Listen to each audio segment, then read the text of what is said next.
Hello and welcome to another New York 360. I'm Mike Varley. And I'm Jessie Hyatt. And today we're in Forest Park, which is a park in Queens. It's a pretty big park, a few miles from our house. And there's a lot to see. So let's take a look around. And I'd like to tell you about the park while we're looking around. Let's do it. Okay, great. So, Mike, Yes. do you have any idea how big this park is? Oh boy, it's the numbers game. This is what I like to call the jelly bean portion of the New York 360 video. 2,428 acres. That is incorrect. That's too big. Too big. 1,200 acres. I'll just tell you, it's 538 acres. Wow. That's still a lot of acres. I don't know. Sounds like not so many now that you guessed such big numbers, but it's really big. This is when you set yourself up. You know? Yeah, I know. So this park is built just at, or it's developed just as most of Long Island is on the terrain that was caused by the Wisconsin glaciation. This particular part of that happened 20,000 years ago. I feel like I probably should have learned about all this stuff in science class in like elementary school, but I really didn't learn about it until last night. And I'm interested in it. I guess the Wisconsin glaciation just references like the time that it happened and then the location. So it's like northeastern United States, parts of Canada, over to the Midwest. And it stretched from, I think it was like 50,000 years ago and then ended about 19,000 years ago or something. I could be a little off. Someone might correct me. But anyway, what that did in this particular area is it made a knob and kettle terrain. Have you ever heard of this? No. I never had either. But you could probably guess what that means. Knob and kettle terrain. No, it sounds like a kitchen. I guess it does sound like a kitchen. Well, the knobs are like the hills, and then the kettles are the valleys. So you may have noticed on the map that we were looking at earlier that it references Kettle Ponds. There's some paths that go around the Kettle Ponds, and so those are the dips from the glacier melting that now fill up with water. Yeah. So a lot of what we see here in Forest Park is natural because of all of that. But there's also a lot of trees that have been planted by the Parks Department and other people.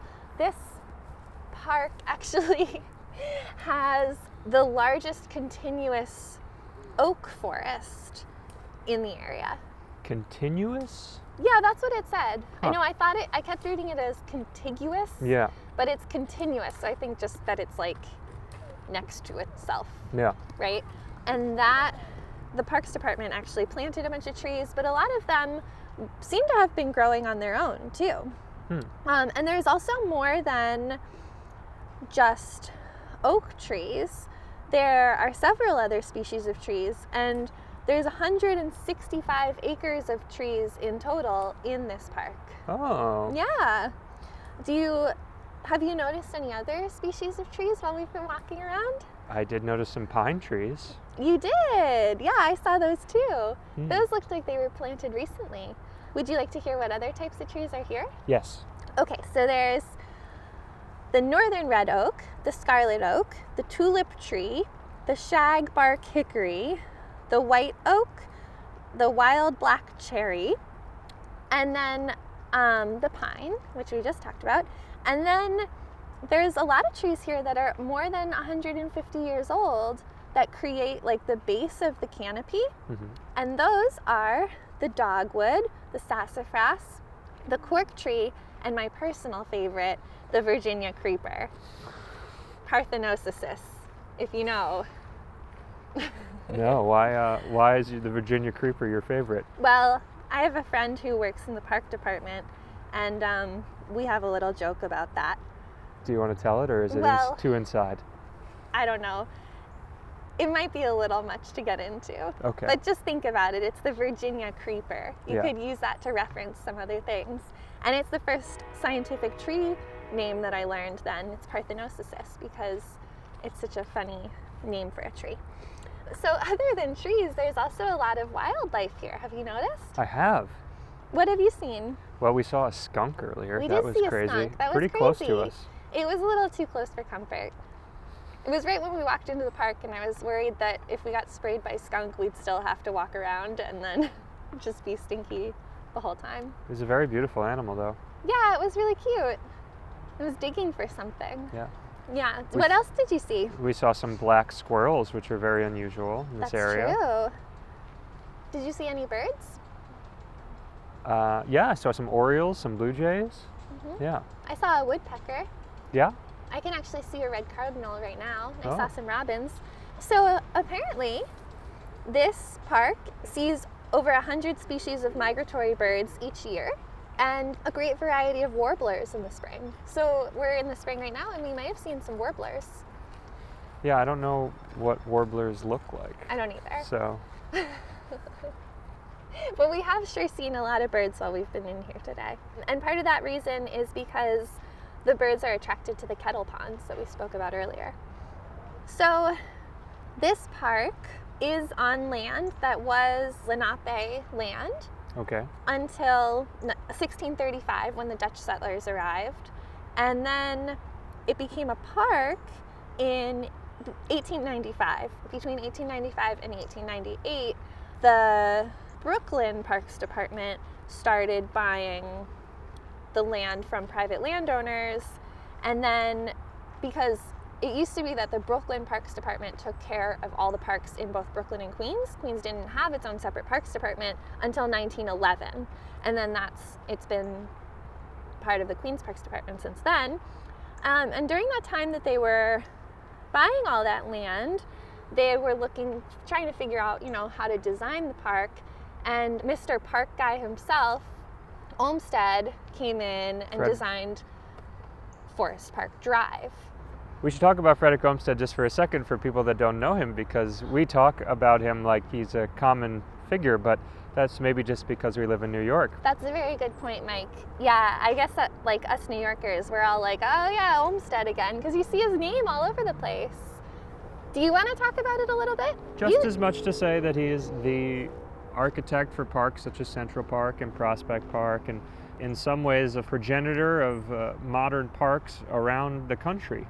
The idea of spaces within cities that are reserved for public leisure and enjoyment of nature.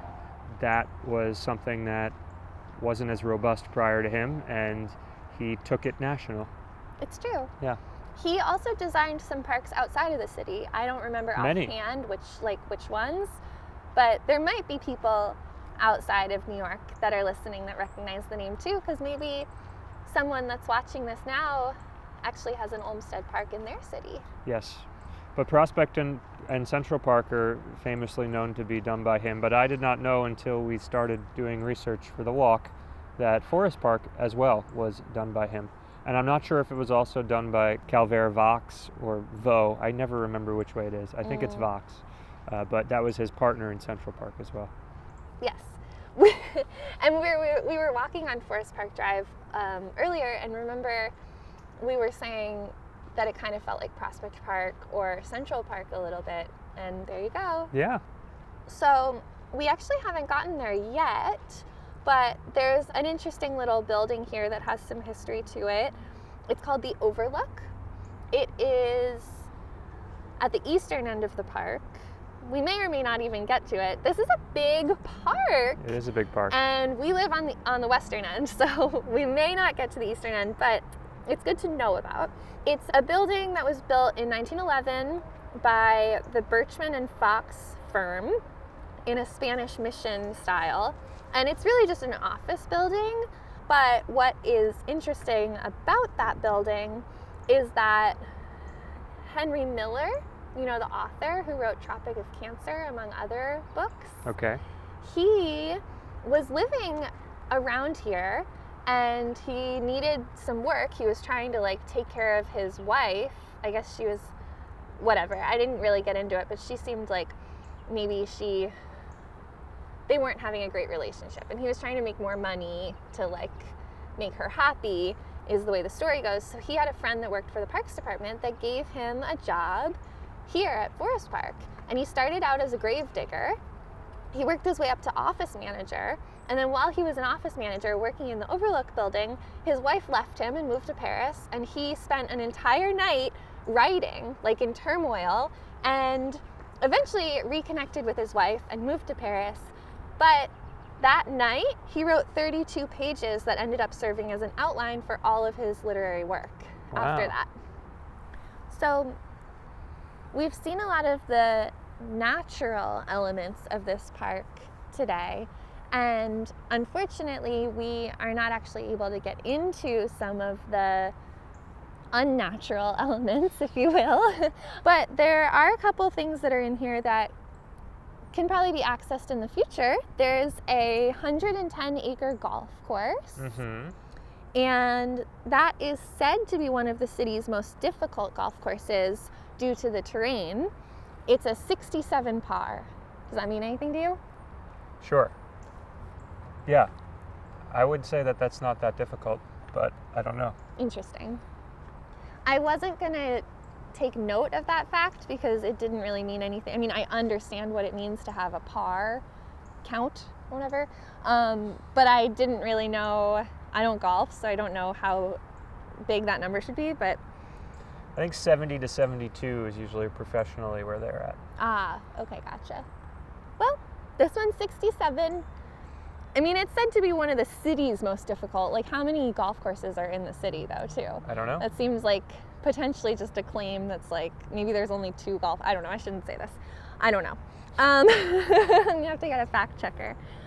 So there's also a horse stable and horse trails, which sounds like a really nice activity. We did see some droppings, some proof that the horses have been out. But we haven't seen any horses on this walk today. There's also 5 separate hiking trails, like real hiking trails around the forest. The smallest of which is only a 1/4 mile and just goes around a pond. And then the largest is 4 miles. Pretty good hike. Yeah. And that one is the one that goes all the way around the outer edge of the forest and looks like it has a lot of ups and downs, hills, whatnot. And then the last thing that I want to talk to you about as far as activities that exist in the park is the carousel. Yeah, we saw the carousel already. We saw it, but it was boarded up. Yes. We didn't get to see the animals. No. Which is really the part of the carousel that I was interested in. We did see the little tippy top, and that was nice too. But I was looking forward to seeing the animals because they were carved in 1903 by Daniel Carl Muller. And it's one of the oldest carousels in New York City. Wow. It's also listed as a historic place. Yeah. And Marvel's Netflix series Daredevil filmed there. Oh, of course. I don't know what that is, but I figured someone's gonna know what that is. Someone listening and watching will definitely know that and think, wow, love it. So that's most of what I wanted to tell you. There was one final fun fact that I'd like to share. And what that is, and we noticed it earlier because we saw a train going through, but there's actually a defunct stretch of the Long Island Railroad that runs through Forest Park. Oh. And it's part of the Rockaway line. Yes. And there's some people that are trying to turn it into a linear park called the Queensway. And it would be kind of like the High Line, I guess, because it goes both up and down and under. And the point of that is to try and provide some transportation alternatives to get to this park. Because as we noticed, there's a lot of highways around, and it's not hard to get here. Like, we walked here and it was no problem. But I think some people are a little concerned, like if they have kids or families or something and they want to ride their bike. And the railroad looks like it would connect a couple other parks in Queens too. Oh. So it's something I just barely looked into it, but it's kind of interesting, the Queensway. That sounds really cool. I hope that happens. Yeah, me too. I'm all for it. Yeah. Well, yeah. I mean, I've really enjoyed walking around this park. It was something that I was looking forward to going to once we started the walks, and obviously we're going to it in advance of the walks, but we have it on our walking paths quite a few times because it lies to the east of us, and basically the entire borough of Queens is to the east of us, so we have to come back this way quite a few times. So It's true. I'm looking forward to being able to come through here. So am I. I think also since it's such a big park, we're definitely not able to see the whole thing right now. There's so many different trails and things that we could pass through. And when we're doing our walks, we'll probably be able to walk on a different trail each time. Yeah. So yeah, that's Forest Park for this week. Thank you so much for joining us. I hope you enjoyed this New York 360 video and took a look around with us. We do this every Friday, so please come and join us. We also do the craft videos with Jesse on Mondays and Tuesdays. Work craft are the studio videos, craft work are the live stream videos. And yeah, we're going to be kind of turning the page to the walking stuff in the coming weeks as things start to relax. So look out for new types of content coming up. Thanks for watching. Take care.